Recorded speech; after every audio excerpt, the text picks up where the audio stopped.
Our focus passage this morning is from a declaration of the four sacred things from a book by Starhawk called The Fifth Sacred Thing. The earth is a living, conscious being. In company with cultures of many different times and places, we name these things as sacred: air, fire, water, and earth. Whether we see them as the breath, energy, blood, and body of the mother, or as the blessed gifts of a creator, or as symbols of interconnected systems that sustain life, we know that nothing can live without them. To call these things sacred is to say that they have a value beyond their usefulness for human ends, that they themselves become the standard by which our acts, our economics, our laws, and our purposes must be judged. No one has the right to appropriate them or profit from them at the expense of others. Any government that fails to protect them forfeits its legitimacy. All people, all living things are part of the earth life, and so are sacred. No one of us stands higher or lower than any other. Only justice can assure balance. Only ecological balance can sustain freedom. Only in freedom can that fifth sacred thing we call spirit flourish in its full diversity. To honor the sacred is to create conditions in which nourishment, sustenance, habitat, knowledge, freedom, and beauty can thrive. To honor the sacred is to make love possible. To this we dedicate our curiosity, our will, our courage, our silences, and our voices. To this we dedicate our lives.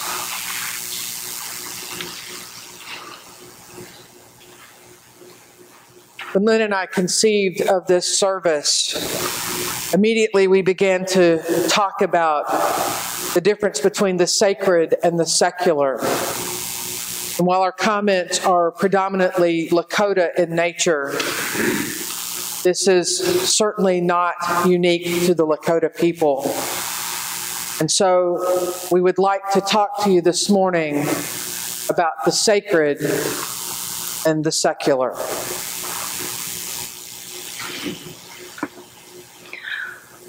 I would like to share with you about the land. The Native American traditional worldview does not have a concept of land ownership. Tribes did have a recognized territory for fishing and hunting.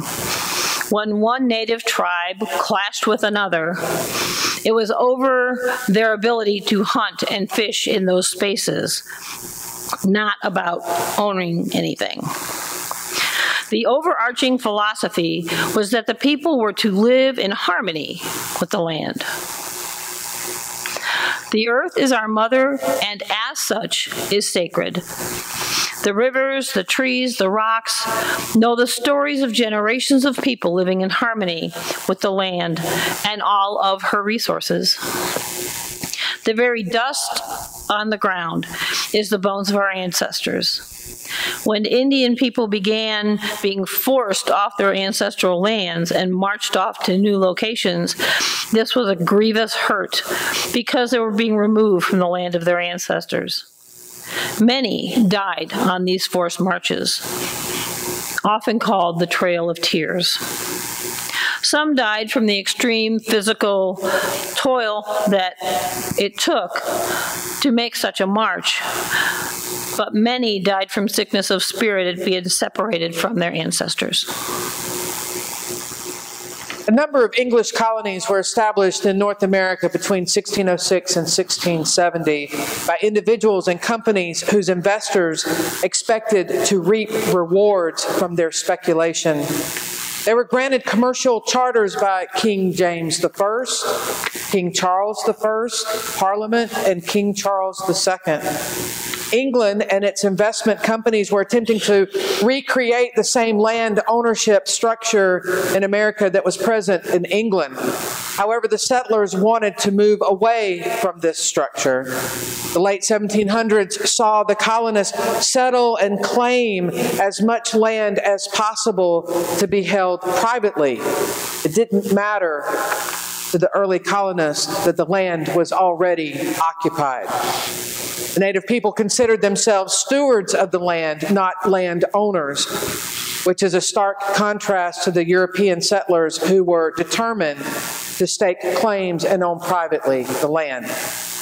At one time in the history of American land ownership even determined voting rights. While indigenous tribes were given land to settle, most often it was the least desirable, desolate land that was considered below the settlers' ideal. Still, the American government found a way to further cheat the indigenous people by not allowing them to own the land outright.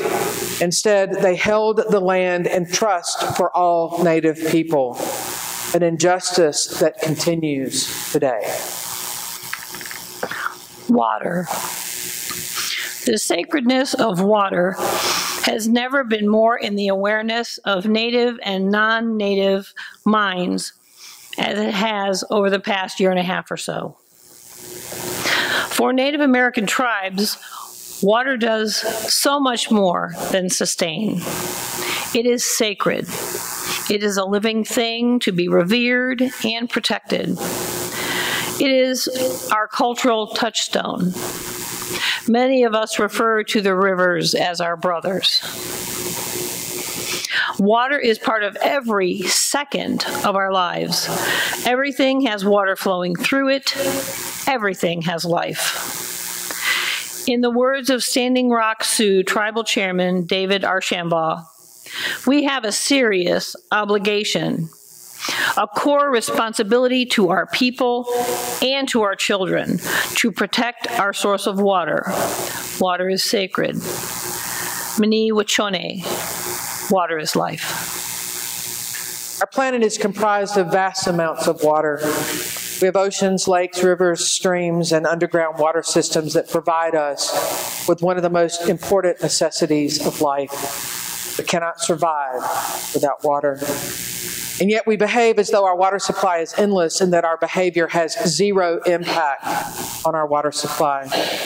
Take Lake Erie, for example, a water system that has taken decades to restore from corporate pollution. And then there is the Flint, Michigan water crisis, a problem that has yet to be resolved. It is no wonder that at the end of 2016, Native people from across the country gathered at Standing Rock to protest the Dakota Access Pipeline. There's precedence for protesting the continued construction of the pipeline. Since 2000, there have been 469 reports of leakage, explosions, and even deaths associated with other pipeline projects all across America, all which have contaminated surface and groundwater and land. We've grown accustomed to turning on our water faucet for fresh, potable water that is safe for drinking and cooking. We rarely stop to consider how our desire for cheap energy might be affecting our water and land. The Missouri River is essential for providing clean water to the region and the Dakotas. Protest against the pipeline only serves to remind us that our water supply is not endless. Without clean water, life on this planet ceases to exist. Hunting. As a Native American traditionalist, I want to share an observation about hunting. I have a deep and profound connection to animals. Having said that, I affirm that my ancestral people did and continue to hunt. And when we do it for food. We take no pleasure in taking life. We respect the animal. We demonstrate that respect by thanking the animal for giving its sacred life so that the people may be fed, and by utilizing as much of the animal as possible. So I don't hate hunting. What I do have a problem with is the fact that during hunting season, my Facebook feed is filled with hunting photos. It sickens me that most photographs I see do not show respect for the animal. It shows a hunter posing and grinning over the dead. That is not respect. Respect is not photographing a corpse or taking pleasure from death. The act of taking a life is a sacred one, something not to be taken lightly. In the late 1800s, killing buffalo was considered the quickest solution to the Indian problem. It was only after the settlers realized that the land they desired was occupied by Indians and not easily relinquished did the Army begin to look for a more permanent solution, thus the development of reservations. The Army was tasked with removing Indians from their land and herding them onto reservations where they could be controlled. Most of the Plains Indians were not keen on being herded onto a small patch of ground with narrow borders where they were stripped of their customs, in particular the hunting of buffalo. Native peoples killed the buffalo as their primary meat source and used every part of the animal for food, clothing, tools, and water vessels. The Army took wealthy men out to the plains to hunt buffalo for sport, often leaving hundreds of buffalo to rot in the fields. One colonel told a wealthy hunter who was feeling particularly guilty about having killed 30 buffalo bulls in one trip, "Kill every buffalo you can. Every buffalo dead is an Indian gone." Without recognizing the ecological consequences to their actions, they continued to kill buffalo at an alarming rate, reducing herds from approximately 30 million buffalo down to a few hundred in the wild by the end of the 19th century. Today, herds have rebounded with approximately 20,000 to 25,000 in public herds. In May of 2016, President Obama signed the National Bison Legacy Act, making the American bison, or buffalo, the national mammal. And even though Native Americans hunt today, they are not allowed to hunt buffalo as their ancestors did, a tradition that is now lost for many young people growing up on the reservation.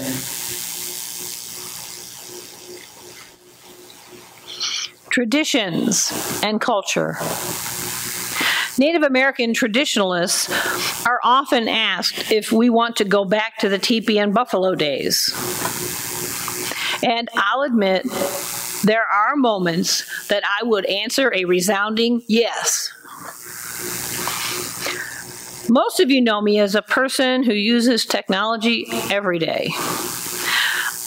I typed my notes for this sermon on my MacBook, and I'm reading them off of my iPad.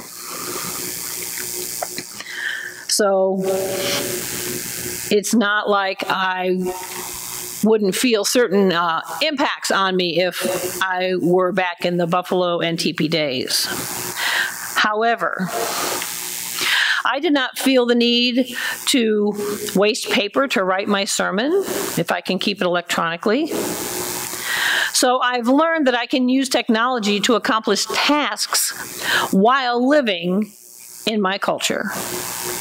My cultural teachings inform the way I walk and talk and have my being every single day. My cultural teachings inform the way I walk and talk, as well as the people I share my culture with. The issue of culture versus modernity goes to the very root of culture itself. My ancestors in the boarding schools were ingrained with the belief that our culture had no value. Traditionalists today must live in ways that honor our traditions and cultures. It is possible to remember the culture and hold it sacred while enjoying the developments of this age. I could lift up many examples of traditional cultural practices that tend to clash with modern American society, but I will keep it to a few examples. Time. In the Indian world, things happen when they're ready to happen. When all criteria have been met, when the participants are assembled, and when all preparations are complete. Time is relatively flexible and generally not structured into compartments as it is by modern society. The phrase Indian time, while we may joke about it amongst ourselves, is really a serious lifting up of when all things are ready, we begin. Holistic orientation. Culture encompasses preserving tribal languages. It also encompasses embracing those who keep traditional arts like quill work and drum making alive by teaching them. Culture includes oral tradition, storytelling, art, music, dance, foodstuffs, and family structure, which includes extended family by default. Respect for the elders and their teachings, to the order in which things are done in ceremonies. These are all aspects of culture. One example of integrating culture in a modern world I will share from my own personal practice. When I am in a Christian setting such as this, and communion is being served, as I approach those who are serving, I remove my glasses. This is connected to a cultural practice I have when I am in the longhouse with my native circle during a pipe ceremony. As the pipe approaches me, I take off my glasses. This isn't anything I was taught to do.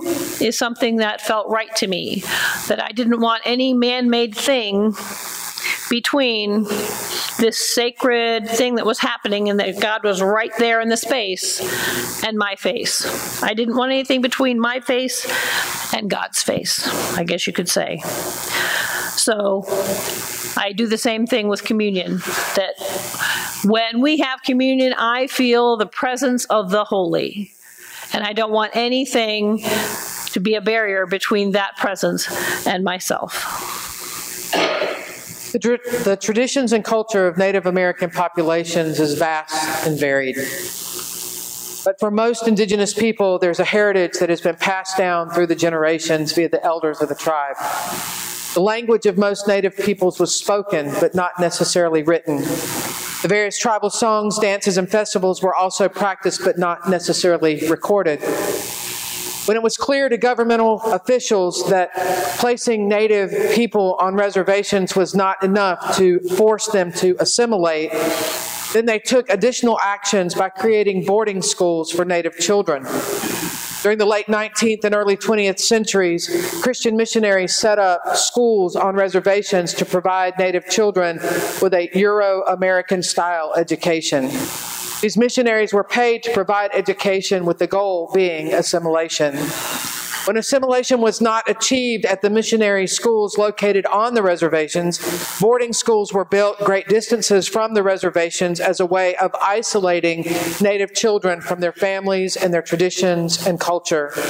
Boarding schools were notorious for harsh discipline, especially when a child spoke in their native tongue, all for the sake of assimilation into Euro-American culture. Indigenous tribal societies have core teachings. Different tribal groups may have a different number. The Lakota have 12. The Anishinaabe tribes in this area that were originally in this area, like the Potawatomi, the Miami, the Odawa, had 7, and we call them the 7 grandfather teachings because they're passed down by oral tradition by the grandparents. While each and every one of these could be a sermon in itself that was long, I'm just going to give you a brief glimpse at what that really boils down to. To live with humility is to know that you are a sacred part of creation. No person is more than or less than any other person. Find balance within yourself and in your relationship with Creator and all of creation. To walk through life with integrity is to embody honesty. To honor all creation is to have respect. Treat others the way you would like to be treated. Do not be hurtful to yourself or others. To face life with courage is to know bravery. Find your inner strength to face the difficulties of life and the courage to be your sacred self. Defend what you believe in and what is right for your community, your family, and yourself. To walk in truth is to recognize both the journey and the destination as sacred. Show honor and sincerity in all that you say and do. To know love is to know peace. View your inner self from the perspective of all of these teachings. Then you will be at peace with yourself and recognize your own sacredness. Live in love with the balance of life, all of creation, and Creator. To cherish knowledge is to know wisdom. Use your inherent sacred gifts wisely and live your life by them. And finally, we have to look at Christianity through the lens of the Native American. After taking their land, polluting their water, killing their food supply, and stripping them of their traditions and culture, we forced them to believe in our God. In fact, those who attempted to eradicate Native people from America often did so in the name of God. The Bible was used as a weapon. Native people were told that their God wasn't sufficient, that their beliefs were wrong, savage even, that if they did not submit to the teachings of the church, then they would suffer eternal damnation. Interestingly enough, most Native tribes had no concept of hell, no concept of the necessity to be saved or redeemed according to Christian tradition. Their beliefs, though, were scrutinized and found wanting. The American government's attempt to colonize Native peoples is one of the clearest examples of church gone wrong. To begin to understand our role as colonizers, we must grapple more and more with the actual teachings of Christ. Jesus fought against oppression and subjugation, even died for it.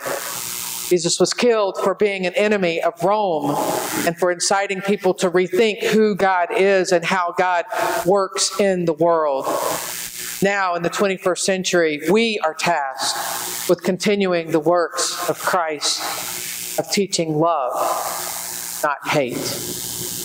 May it be so. Amen. Amen.